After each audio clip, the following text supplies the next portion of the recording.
జగిత్యాల జిల్లా సారంగపూర్ మండల కేంద్రంలో సర్పై బీఆర్ఎస్ పార్టీ రాష్ట్ర ప్రధాన కార్యదర్శి జీవన్ రెడ్డి, జిల్లా పరిషత్ తొలి మాజీ చైర్పర్సన్ దావా వసంత సురేష్ బీఆర్ఎస్ నాయకులు కార్యకర్తలకు అవగాహన కల్పించారు. తర్వాత మనము ఇప్పుడు రాబోయే రోజులలో ఇంకా 2.5 సంవత్సరాలు మనం ఈ పోరాట ప్రతిమ ఉంటుంది కాబట్టి మనం పోరాడవలసిన అవసరం ఎంతైనా ఉంది. మనము ఇంకొకటి ఏంటంటే ఇంకా చాలా అంటే మేము తెలియజేసిందంటే చాలా మంది ఈరోజు మీ ఎంబడి ఇప్పుడు మనం కాంగ్రెస్లో ఉండి అందరూ మీ ఎంబడి వచ్చి ఇప్పటి కూడా మనం కండువాలు కప్పుకోలేదు. కాకపోతే మేము కూడా ఇక ఎదుటోళ్ళకు చెప్పేటువంటి కూడా కొంతమంది ఇప్పటి కూడా దాన్ని సంశయం చేస్తారు కాబట్టి మీరు దాని మీద పూర్తి స్థాయిలో అధ్యక్షుల వారితో సంప్రదించి మీరు ఈ కార్యక్రమాన్ని త్వరలో పెట్టాలని కోరుతున్నాం. ఎందుకంటే వచ్చే వర్షాకాలం సీజన్ స్టార్ట్ అవుతుంది. తర్వాత ఇప్పుడు కాకుండా ఈ ఓటర్ నమోదు కార్యక్రమం అయిన తర్వాతనైనా కానీ ఒక కార్యక్రమం పెట్టుకొని పూర్తి స్థాయిలో మనం మంచి అంటే ఇక మేమున్నాము పార్టీకి అనే ఒక కార్యక్రమాన్ని చేయాలని ఆశిస్తున్నాం. ఈ యొక్క కార్యక్రమంలో ప్రతి అంటే అందరూ నాయకులు, అందరూ కార్యకర్తలే, అందరం నాయకులమే, అందరమే ఒకే విధంగా మనం భావించాలి. ఎందుకంటే ఒకరు పెద్ద ఒకరు చిన్న అనేది లేదు. ఎందుకంటే ఈ ఓటర్ నమోదు కార్యక్రమంలో ఎట్లా నడుస్తుందో మొత్తం రాష్ట్రం అంతా గట్టి నడుస్తుందని చెప్పంటున్నాను. సరే ఏది ఏమైనా కానీ ఎదుగుతున్నదో ఇలా నాకు 4 దశాబ్దాల అనుబంధమే కాంగ్రెస్ పార్టీతో. నేను ఎవరు అనుకోలే జీవన్ రెడ్డి అంటే కాంగ్రెస్ పార్టీ ఇడిచిపెట్టే పరిస్థితి వస్తుందని చెప్పాను. కానీ ఏదైతుందో ఇది స్వార్థపూరిత రాజకీయాలు. నేను ప్రతిపక్షాలు ఉన్నానే 2 సార్లు టీడీపీ ప్రభుత్వ హయాంలో ప్రతిపక్షాలు ఉన్నా. 96, 99 2 ఎన్నికలు గెలిచిన, 96, 99 2 ఎన్నికలు గెలిచిన ప్రతిపక్షాలు ఉన్నా. కేసీఆర్ గారు తొలి ముఖ్యమంత్రి బాధ్యత చేపట్టినప్పుడు ఏదైతుందో మొత్తం 13 నియోజకవర్గాల్లో నేను ఒక్క జగిత్యాల ఏదైతుందో మీ ధాటిని తట్టుకొని ఇంకా బయటపడ్డా నేను ఒక్కనే మీ ధాటిని తట్టుకోని అని చెప్పంటున్నాను. తర్వాత ఎమ్మెల్సీ గెలిచిన నా ప్రతిపక్షం అంటే ఏదైతే కేసీఆర్ గారితో సాన్నిహిత్యం లేదా అని ప్రతిపక్షాలు గౌరవం ఇయ్యడా? బోర్నపల్లి 70 కోట్లతో వంతెన మంజూరు చేసిండే. బోర్నపల్లి వద్ద 70 కోట్లతో వంతెన మంజూరు చేసిండని చెప్పంటే ఒక్క విజ్ఞతతోనని చెప్పంటున్నా. పాలకపక్ష ప్రతిపక్షాలుగా భేద భావన లేకుండా అభివృద్ధిలో రాజకీయానికి తావి ఇవ్వకుంటే ఏదైతుందో ఇవాళ యూనిఫామ్ డెవలప్మెంట్ చేసే విధంగా కేసీఆర్ గారు వాళ్ళ బోర్నపల్లి వంతెన మంజూరు ఇచ్చింది. మరి ఈయనేం చెప్తున్నాయి సంజయ్ బాబు, ఈయన ఏం చెప్తున్నాడు సంజయ్ బాబు అంటున్నాను. ఏదో పాపం మా పెంబట్లలో ఆ శిలా పథకానికి అదే చేస్తారు కదా సంవత్సరికం చెప్తే మరి ఏం చెప్తారు? పిండ ప్రదానం చేయరా? సముద్రం ఎవరైనా చేసినాయి కదనే. నేను చెప్తున్నాను ఈరోజు ఈ వేదికగా వీళ్ళ వసంత గారు ఉన్నారు, నేనున్నా, మిత్రులు రమణ గారు ఉన్నారు. వీళ్ళ బీఆర్ఎస్ పార్టీ ఏదైతుందో కాంగ్రెస్ పార్టీ కంటే 10 అంతలు బలంగా ఉన్నది, 10 అంతలు బలంగా ఉందని చెప్పంటూ నేను బీఆర్ఎస్ పార్టీ కాంగ్రెస్ పార్టీ కంటే 10 అంతలు బలంగా ఉంది అని చెప్పంటూ నేను రేపు ఏ ఒక్క బీఆర్ఎస్ కార్యకర్తపై చేయబడితే అది మా అందరినీ చేయబడ్డాడుగా భావిస్తామని చెప్పంటూ నేను సర్పంచులను నువ్వు రావు నీ బిల్లు ఇప్పిస్తా. మరి ఏమైంది? ఎంతమంది బిల్లులు ఇప్పించిండే? ఎంతమంది బిల్లులు ఇప్పించింది? కేసీఆర్ గారు ఏదైతే యూనిఫామ్ డెవలప్మెంట్ ఇవాళ ఏదైతుందో గిరిజన తండాలను గ్రామ పంచాయతీలు చేసిండే. గిరిజన తండాలను గ్రామ పంచాయతీలు చేసిండు. అనుకున్నారా గిరిజన తండాలు గ్రామ పంచాయతీలు అయితే అని చెప్పండి. ఇలా భీమిరెడ్డి గూడెమే కానీ, మేడారం తండే కానీ, లచ్చరాయి తండే కానీ, లక్ష్మీపల్లి గారి తండే కానీ, ఇలా మా సారంగపురం మన పక్కన ఉన్నటువంటి ఒక నాయకపు గూడెమే కానీ ఇన్ని చేసిండే తండాలు గ్రామ పంచాయతీ. వాళ్ళకు స్వయం ప్రతిపత్తి పాలన అధికారం ఇచ్చిండు. గిరిజనులకు ఏదైతే పాలన అధికారాన్ని ఇచ్చినట్టుగా గొప్పతనం కేసీఆర్ గారి కేసీఆర్ దక్కు అని చెప్పంటుంది. ఉమ్మడి రాష్ట్రంలో గిరిజన రిజర్వేషన్ 6% ఉండేది.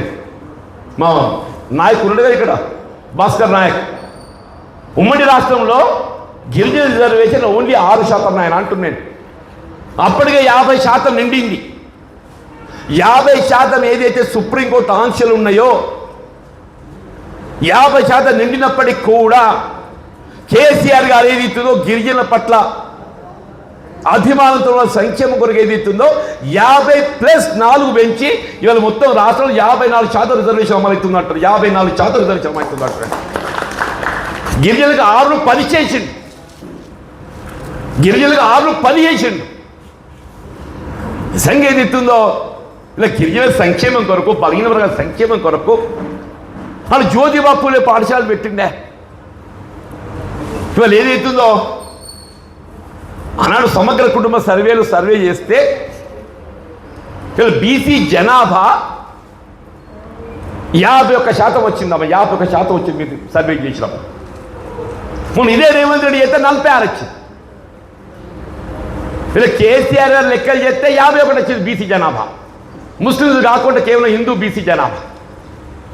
రేవంత్ రెడ్డి చేస్తే 46 వచ్చింది. మరి 5% ఎక్కడ పోయిందే? దీనికి ఎవరు జవాబు చెప్పాలి? దీనికి ఎవరు జవాబు చెప్పాలంటున్నా? రేవంత్ రెడ్డి జవాబు చెప్పద్దా? నువ్వు కామారెడ్డి డిక్లరేషన్ చెప్పని స్థానిక సంస్థల్లో ఏదైతుందో 47% ఇస్తానడు. అది వీకింది అటే. విద్యా ఉద్యోగాల్లో ఏదైతే 47% ఇస్తానడు. అది అటే వీకింది. ఒక్కటే అమలు చేసి చెప్పావు అంటూ నేను ఒక్కటే అమలు చేసి చెప్పు అంటూ నేను. ఏ వర్గాన్ని న్యాయం చేస్తున్నావా? ఏ వర్గాన్ని న్యాయం చేస్తున్నావు? దళితులు చేస్తున్నావా? గిరిజనులు చేస్తున్నావా? బలహీన వర్గాలు చేస్తున్నావా? అల్పసంఖ్యాక వర్గాలు చేస్తున్నావా? కేవలం ఆయనే, ఆయన కుటుంబం, ఆయన సోదరులు తప్ప ఎవ్వడు లేరు అంటున్నా. ఇలా 4th సిటీ అని పెట్టింది. ఏందో 4th సిటీ, అది ఎవరికి తెలియదు. ఆ 4th సిటీ దాని పేరు ఫ్యూచర్ సిటీ. ఆ ఫ్యూచర్ సిటీ అంటే ఎవరి ఫ్యూచరు? రేవంత్ రెడ్డి ఫ్యూచర్. తెలంగాణ ప్రజల ఫ్యూచర్ ఆయనకు అక్కర్లేదు. తెలంగాణ ప్రజల ఫ్యూచర్ అక్కర్లేదు. ఆయన కేవలం ఆయన భవిష్యత్తు నిర్మాణం కొరకు ఫ్యూచర్ సిటీ అంటే పడ్డా. ఏమేమంటున్నాము? వీళ్ళ బీఆర్ఎస్ పార్టీ కేసీఆర్ గారు ఏమంటున్నారంటే ఈ తెలంగాణ ప్రజల భవిష్యత్తు కావాలి, తెలంగాణ ప్రజల భవిష్యత్తు కావాలని చెప్పండి. దానికి అనుగుణంగానే వీళ్ళ కేటీఆర్ గారు వీళ్ళ రేవంత్ రెడ్డి అధికారానికి వచ్చి 3 ఏళ్ళు కాలేదు, 4 లక్షల కోట్లు అప్పు చేసింది. ఆ కృష్ణారావు ఆయన నౌకరు ఉంటుంది అనుకుంటాడో పోతుంది అనుకుంటాడో కానీ నేను దీన్ని తెలంగాణ వంక చర్చిస్తా అని చెప్పాను. రా హరీష్ రావు గారు ఏదైతుందో మొత్తం లెక్కలతో సహా ఆయన ఆర్థిక శాఖ మంత్రులు బాధ్యత నిర్వర్తించారు కాబట్టి ఆయన మొత్తం లెక్కలు ఉన్నాయి ఆయన దగ్గర. ఆ 10 సంవత్సరాలు చేసినటువంటి ఒక అప్పే కానీ, క్యాగ్ రిపోర్టే కానీ, ఈ 30 మాసాలలో ఈ ప్రభుత్వం చేసిన అప్పే కానీ మొత్తం రిపోర్ట్స్ ఉన్నాయి ఆయన దగ్గర. అది తెలంగాణ భవన్ ఏడాది కృష్ణారావు అని చెప్పంటే ఆడు ఫోన్ లేపడాడు. మరి ఎందుకు ఛాలెంజ్ చేయాలనే? ఎందుకు ఛాలెంజ్ చేయాలని చెప్పంటు నేను. లేకుంటే ఆ వెల్ఫేర్ హాస్టల్స్లో ఏదైతున్నదో టెండర్ ప్రక్రియలో అవినీతి జరిగిందని చెప్పని వీళ్ళు హరీష్ రావు గారు ఆరోపణ చేస్తే ఆధారాలతో, ఆరోపణ అనేది ఉడికే కాదు, ఆధారాలతో ఏదైతుందో ఆరోపణ చేస్తే మరి లక్ష్మణ్ కుమార్ ఇంకా ఆయన ఎవరు పొన్న ప్రభాకర్, అజరుద్దీన్ గట్టెట్టు ఉంటుంది మరి రారా చర్చిద్దాం అని చెప్పానంటే పంజగుట్ట ప్రెస్ క్లబ్ రావు. ప్రెస్ క్లబ్ రమ్మంటే పాత్రికేయుల దగ్గర చర్చించారట. పాత్రికేయులు అయితే నిష్పక్షపాతంగా ఉంటారు కదనే, వాళ్ళకి ఈ పక్షం ఆ పక్షాన్ని కాకుండా పారదర్శకంగా ఉండేది పాత్రికేయ సోదరులు. అలా ప్రెస్ క్లబ్ చర్చిద్దామని చెప్పంటే నేను అమరవీరుల స్తూపం కాడికి వస్తాను. రైట్ నాయన అమరవీరుల స్తూపం ఆడి పారాలంటే నేను రాను. ఏంది కథ? ఈ భాగవతం ఏంది అని చెప్పంటున్నా. ఏంది కథ? ఈ భాగవతం ఏంది అని చెప్పంటున్నా. జగిత్యాలు ఎట్లా నడుస్తుందో మొత్తం రాష్ట్రం వల్ల గట్టి నడుస్తున్నారు ఆయన. రైతు బీమా ఇవ్వడం కూడా మనం అనుకోలేదు. రైతు బీమా అనే ఒక కార్యక్రమం అమలు చేయబడుతుందని చెప్పాలి. రైతు బీమా అనేది ఏదితో ఎవరు ఏ పరిస్థితులు చనిపోయినా ఆ కుటుంబాన్ని ఆదుకోవడానికి 5 లక్షల రూపాయలు అని చెప్పంటారు. ఇవాళ ప్రీమియం చెల్లింపు లేక వీళ్ళ గత 4 మాసాలుగా దాదాపు 7,600 రైతులు చనిపోతే వాళ్ళకి ఇంతవరకు ఏదైతుందో ఆ రైతు బీమాకు సంబంధించిన చెల్లింపులు ఏదైతుందో చెల్లింపబడలేదు. అది పోయినట్టే. అంటే ఇదేది భవిష్యత్తులో రైతు బీమాని ఏదైతుందో ఎగ్గొట్టడానికి ఇదొక కుట్ర అంటున్నా. రైతు బీమా ఎగ్గొట్టడానికి ఒక కుట్ర అని చెప్పి అంటున్నా. ఇక ధాన్యం సేకరణతో జరిగినటువంటి ఒక మరి దోపిడీ మనకు తెలియదు కాదే. అంతా గ్రామీణ ప్రాంతం అందరం రైతాంగం అని చెప్పి అంటున్నాను. మనం లెక్క చెప్పిన జగిత్యాల 5 నుండి 10 ఎకరాల దాకా ఇవాళ ఓవర్ వెయిట్, ఇవాళ అధిక తూకం చేసి దోపిడీ చేసిందే. నేను ఒకటే చెప్తున్నా, ఇప్పుడు అందరం ఇక్కడ మనము ధాన్యం సేకరణ చేయబడ్డ తదుపరి మా పాత్రికేయ సోదరులు దయచేసి దీన్ని వివరిస్తారు. ధర్మకాంటకు పోతుంది. ధర్మకాంట వేసినప్పుడు ఒక తూకం వస్తుంది కదా, ఆ తూకాన్ని పరిగణలోకి తీసుకోవాలి. ధర్మకాంటకి ఏ తూకం అయితే వస్తుందో రైస్ మిల్లర్కి ఏదైతుందో ఆ ధర్మకాండ తూకాన్ని పరిగణలో తీసుకొని ఏదైతుందో వాళ్ళు బియ్యం సేకరిస్తున్నారు వాళ్ళ దగ్గర.